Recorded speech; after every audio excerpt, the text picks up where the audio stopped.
पूजा चल रही हो तो कोई आश्चर्य की बात नहीं है। परिसर जैसा माहौल बन गया और ये हुआ सब एक दूसरे के सहयोग से। मैं आता, 4 दिन रुकता नलवाड़ी और चला जाता, लेकिन आप लोगों की भावनाएं आ गईं।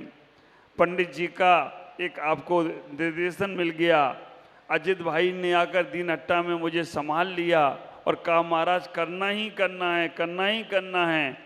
और एक ऐसा सहयोग मिल गया कि हमारा दोनों का एक अपना अच्छा समय व्यतीत हो गया। मैं आपसे कहूँगा, जो लोग एक दूसरे के बारे में अच्छा सोचते हैं, जो लोग एक दूसरे के बारे में अच्छा विचार करते हैं, जो लोग एक दूसरे के बारे में अच्छी क्रिया करते हैं, वो एक दिन संसार के सबसे अच्छे इंसान हो जाते हैं। परस्पर करो जीवा नाम। उपकार करने वालों को कभी भूलो मत। संसार में अगर याद रखने वाली चीज है तो 2, और संसार में भूलने वाली अगर चीज है तो 2। पूरे ग्रंथ तुम्हें याद नहीं होते तो कोई बात नहीं, सारी चीजें तुम्हें शास्त्र की याद नहीं होती तो कोई बात नहीं, मेरी 2 बातों को याद रख लो। अगर 2 बातों को तुमने याद रख लिया तो समझ के रखना तुम्हारा संसार में कल्याण हो सकता है, घर में रह के कल्याण हो सकता है, संन्यास मार्ग में कल्याण हो सकता है, हम जिस जगह जाएंगे वहां कल्याण हो सकता है। 2 बातें याद रखने वाली और 2 ही बातें भूल जाने वाली। याद रखने वाली अगर बात देखी जाए तो पहले नंबर की बात याद रखने वाली है, अगर तुम्हारा किसी ने उपकार किया, याद रखो। हाँ, अगर तुम्हारा किसी ने उपकार किया, तुम्हारा सहयोग किया, तुम्हारी मदद की, तुम्हारी हेल्प की, तुम्हारे लिए कुछ अच्छा किया है, उसे कभी भूलो मत, याद करो। ख्याल करके रखना, उपकार करने वाले को याद करने का प्रयास रखो। हमारे आचार्य नेमिचंद सिद्धांत चक्रवर्ती गोमठ सार ग्रंथ के अंदर कह देते हैं कि अगर एक अक्षर का भी ज्ञान किसी से प्राप्त हो तो उसे भूलना मत। एक अक्षर का भी ज्ञान अगर तुम्हें किसी से मिले, एक अक्षर का भी तुम्हारी मदद कोई करे, एक पैसे की भी मदद कोई तुम्हारा कर रहा है, उसे भूलो मत। अगर तुम उसे याद रखोगे तो आज उसने थोड़ा सहयोग किया, कल बहुत ज्यादा सहयोग करेगा। ख्याल करो, उपकार करने वाले को मत भूलिएगा। दूसरे नंबर पर उसको भी मत भूलो जिसका तुमने अपमान किया है। जिसने तुम्हारा उपकार किया उसे मत भूलो, और जिसका तुमने अपमान किया उसे भी मत भूलो।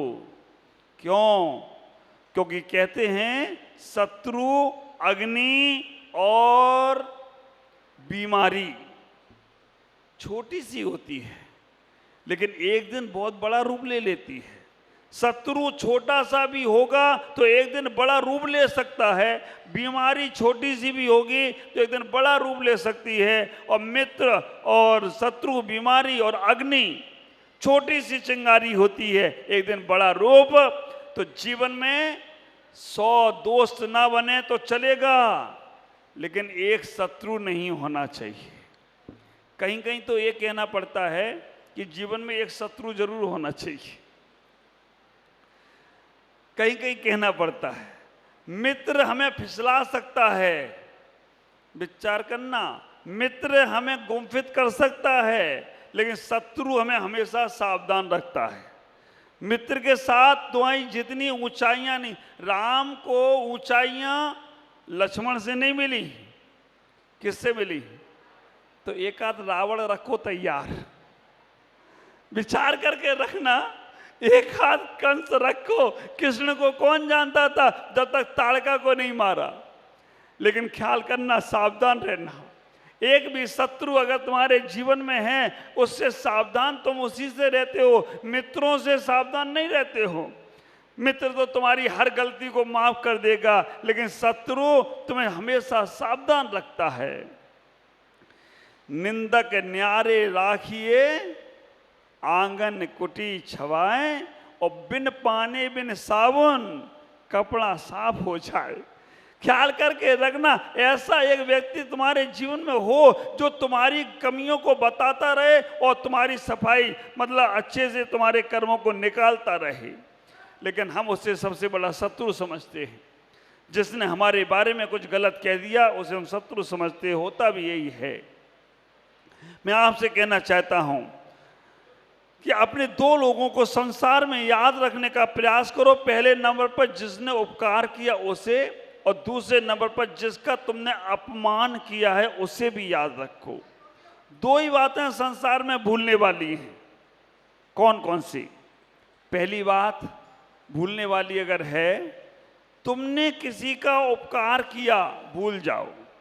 नेकी कर नहीं, आजकल नेकी कर कुएं में नहीं डाल, आजकल कुछ भी कर व्हाट्सएप पे डाल।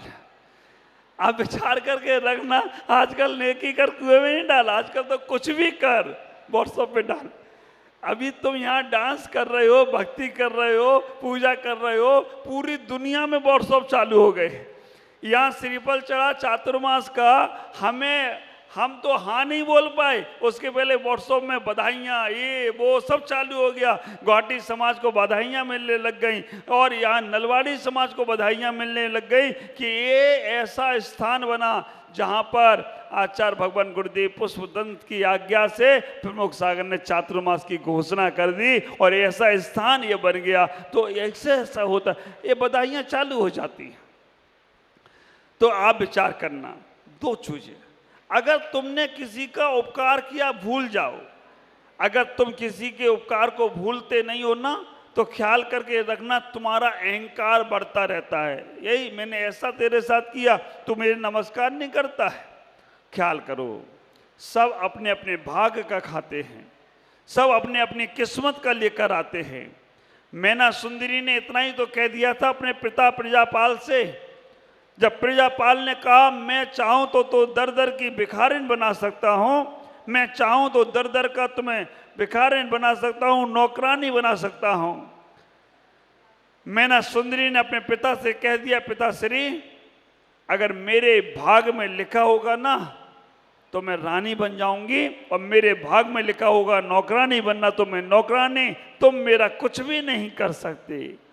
अहंकार मैना सुंदरी का भी था, श्रीपाल का अहंकार प्रजापाल का तो था, लेकिन मैना सुंदरी का भी था, वो भी अहंकार में। लेकिन स्वाभिमान के साथ जब आंच आई तब उसने विनय के साथ अपनी बात कही। ख्याल करके रखना, इतना ही विचार करना, अगर तुम कभी अपने किसी का उपकार करो तो याद मत रखो, नहीं तो अहंकार बढ़ेगा। एक बार घटना घट गई, चाचा चौधरी चले जा रहे थे, रास्ते से पप्पू पानी में गिर गया, नदी में गिर गया, डूब रहा था। आवाज दी बचाओ बचाओ, चाचा ने बचा लिया, चाचा ने बचा लिया। पप्पू ने चाचा के पैर पड़े, 4 बार नमस्कार किया और कहा कि आज अगर आप नहीं होते तो मैं तो चला गया था पानी में, बहुत उपकार किया तुमने मेरे ऊपर। चाचा ने कहा कोई बात नहीं, हो गया बेटा, मैं निकल गया तो हो गया तुम्हारा अच्छा सा। 2, 4, 5 दिन बाद फिर वो चाचा वहां से निकले, पप्पू वहां से निकला।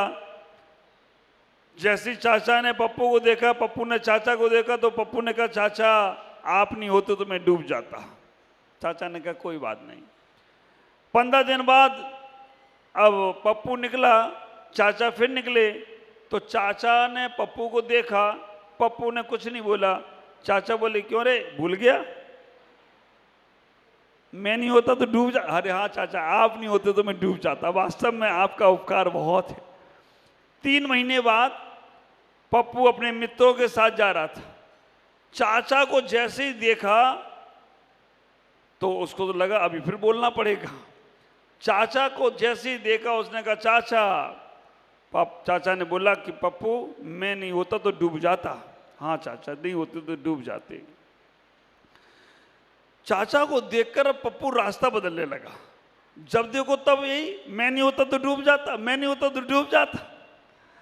6 महीने बाद अब पप्पू ने सोचा कि अब चाचा भूल गए होंगे कि इन्होंने मेरे ऊपर कोई उपकार किया है। 6 महीने बाद चाचा निकले, पप्पू भी निकला और जैसे ही निकले, चाचा पप्पू बगल से निकल रहा था, चाचा ने तुरंत आवाज, पप्पू। पप्पू को बड़ी गुस्सा आई, उन्होंने कुछ नहीं बोला, चाचा का हाथ पकड़ा और अपना हाथ पकड़ाया और कहा चाचा चलो। उन्हें कहाँ चलना है? उसी नदी किनारे चलना है। क्यों चलना है?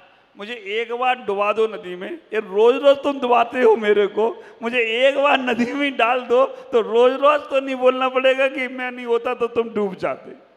विचार करके रखना, पप्पू ने इतना ही कहने का प्रयास कर दिया कि चाचा रोज रोज तुम मुझे डुबा रहे हो, इसकी अपेक्षा एक ही बार डूब जाए तो अच्छा रहेगा। रोज रोज तुम किसी के एहसानों को गिनाते हो ना, ख्याल करके रखना सामने वाला जलील होता है। मैं हूं तो तुम्हारा ये हो रहा है, मैं हूं तो कर दिया तो कर दिया। अच्छे काम करने के बाद याद मत करिएगा, अच्छे काम याद करने के बाद भूल जाइएगा, क्योंकि अच्छे काम का फल निश्चित ही मिलेगा। बुरे कामों को याद रखो, जिसको हटाना है। हमें तो आश्चर्य ये होती है, आश्चर्य ये लगता है कि आप मालाएं तो गिनते हो, जाप की आपके पास गिनती है, कितनी जाप करी, पाप की गिनती करी? हाँ, जाप की गिनती है लेकिन पाप की गिनती नहीं करते हो। जाप की गिनती करते रहते हो, मैंने इतनी माला फेल ली, इतनी जाप कर लिया, पाप कितने करे। हमें तो ये आश्चर्य लगता है कि अच्छे काम का तुम मूर्त निकलवाते हो और बुरे काम का मूर्त निकलवाया। गाली देना हो तो मूर्त नहीं निकलवाते हो, लेकिन गीत गाना हो, पूजा पाठ करना हो तो मूर्त निकलवाने का प्रयास करते हो। विचार करना, पहला काम भूलने वाला है। अगर तुमने किसी का उपकार किया तो भूल जाइएगा। दूसरा काम भूलने वाला एक और, तुम्हारा किसी ने अपमान किया उसे भूल जाओ। ख्याल करना, ये 4 सूत्र आपको याद रखना है। तुम्हारा किसी ने अपमान किया तुम भूल जाओ। क्यों? अगर उसके अपमान को याद रखोगे ना तो जब भी मन शांत होगा बार बार वही व्यक्ति याद आएगा, बार बार मन में ये भाव होगा, मैं तो ऐसे ऐसे लोगों को जानता हूं। विचार करना, जो ऐसे ऐसे संकल्प कर लेते हैं, अगर किसी ने तुम्हारा अपमान कर दिया तो वो मन में सोचते हैं कि मैं इसे छोड़ूंगा नहीं, और मर जाऊंगा तो भूत बन के सताऊंगा, लेकिन छोड़ूंगा नहीं। क्या होगा उसका? मर के भूती बनने वाला है। आप इस 4 सूत्रों को अपने जीवन की पहली डायरी के पेज पर लिख लीजिएगा और ये चारों सूत्रों को घर में भी लिख के रखो।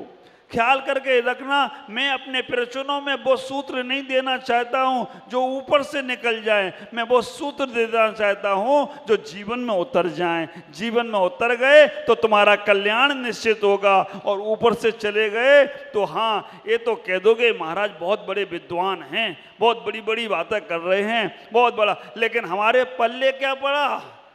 कुछ भी नहीं पड़ा। विचार करना, 4 सूत्र। कल भी मैंने 4 सूत्र दिए थे जो तुम्हारे जीवन के पुण्य के सागर को बढ़ाने वाले थे। बात छोटी है लेकिन बहुत बड़ा पुण्य अर्जन कर सकते हो, हमारे आचार्यों ने कहा।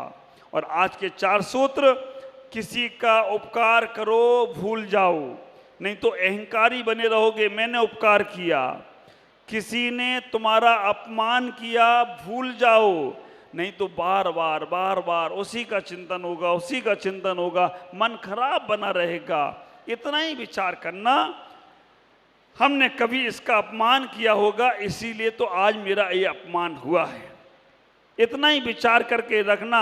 हम दर्पण के सामने जाके चेहरा बनाएंगे टेढ़ा मेढ़ा तो दर्पण भी तुम्हें चेहरा टेढ़ा मेढ़ा ही दिखाएगा, और अगर हम अच्छा चेहरा रखेंगे तो अच्छा ही दिखाएगा। जैसे को तैसा मिल ही जाता है, इसलिए हम अपने जीवन को अच्छा बनाने का प्रयास करें। आपसे इतना ही कहना चाहूँगा, आपका जीवन बहुत मंगलमय हो। और नलवाड़ी वालों, वास्तव में आसाम के अंदर अगर पहली कोई ऐसी छाप किसी ने साधु संतों के दिल पे छोड़ी है तो वो नलवाड़ी वालों ने छोड़ दी कि महाराज हम भी तैयार हैं हर चीज़ के लिए। और ये बात तो मैं बार बार यही कह रहा हूँ कि अगर सोनागिर में तुम संपर्क बना लिए होते सम्मेद शेखर जी में, तो ये चातुर्मास 2023 का तुम्हारे भाग में पड़ा होता, तुम्हारे भाग में होता तो कोई आश्चर्य की बात नहीं थी। मैं इतना ही कहूँगा, ऐसी ही भक्ति बना के रखो। जीवन में अच्छे काम का मौका मिले तो उसे कभी कल पे नहीं टालना। अच्छे काम आज और अभी करना और बुरे काम कल और काल पे टालते चले जाना, तो तुम्हारे जीवन की सार्थकता होती चली जाएगी। आज इतना ही कहूँगा। आपका जीवन बहुत मंगल में बने, बहुत आनंद में बने। जो आपने हमें पुण्य उपकार दिया, भगवान के दर्शन पूजन अर्चन का उपकार दिया, और तो और हमारे बिहार में 2-4-5 बच्चे रोज़ चलते थे। धर्मू भाई आ जाते थे, एक राहुल करके लड़का है ये, और एक आदित्य, ये बिल्कुल हाथ पकड़ पकड़ के चलते थे। तब मैंने इतना विचार किया कि जो लोग साधु संतों के हाथ पकड़ लेते हैं उन्हें किसी के पांव पकड़ने की जरूरत नहीं पड़ती है, वो साधु संतों के हाथ पकड़ लिए। और कल तो कल्पना बहन 13 और साधु हो गए। आप विचार करके रखना, मेरा संग हमें लग रहा है यहीं बढ़ेगा, मुझे इंतजार करना पड़ेगा 13 के डबल, तुरंत 13 के 26। और ऐसे ऐसे महाराज, हमें ये नहीं समझ में आया मेरे छुल्लक जी का बचपन का रूप इतना दुबला पतला था क्या? आप विचार करके रखना, से छोटे में ऐसे ही रहे होंगे, वो छोटा वाला रूप आ गया। अब हमारी परम दिव्या श्री माता जी की छड़ी काम में आ गई। बच्चियों ने बहुत मेहनत करी। उस बच्ची ने, क्या नाम उसका, वैशाली बहन ने बहुत मेहनत करी और उसने पूरा सबको जोड़ दिया और इतना अच्छा माहौल बना दिया उसने। बहुत अच्छी बात है। मैं आपसे कहूँगा ऐसा ही दिल हो, ऐसा ही हमारा जीवन हो तो बहुत आनंद बरसता है। हम हंसी हंसी खुशी खुशी अपने जीवन को सार्थक करें। आज इतना ही कहूँगा कि आप अपने जीवन को बहुत व्यवस्थित बनाएं और ये 4 सूत्र को हमेशा याद रखना। सूत्र कठिन नहीं है, सूत्रों को जीवन में उतारना कठिन होता है, ख्याल करना। सूत्र कठिन नहीं है, सूत्रों को प्रैक्टिकल लाना कठिन होता है। परमात्मा से प्रार्थना करना, हे भगवान ये सूत्र मेरे जीवन में आए जिससे मेरा कल्याण हो सके। ओम नमः। जय गुरुदेव।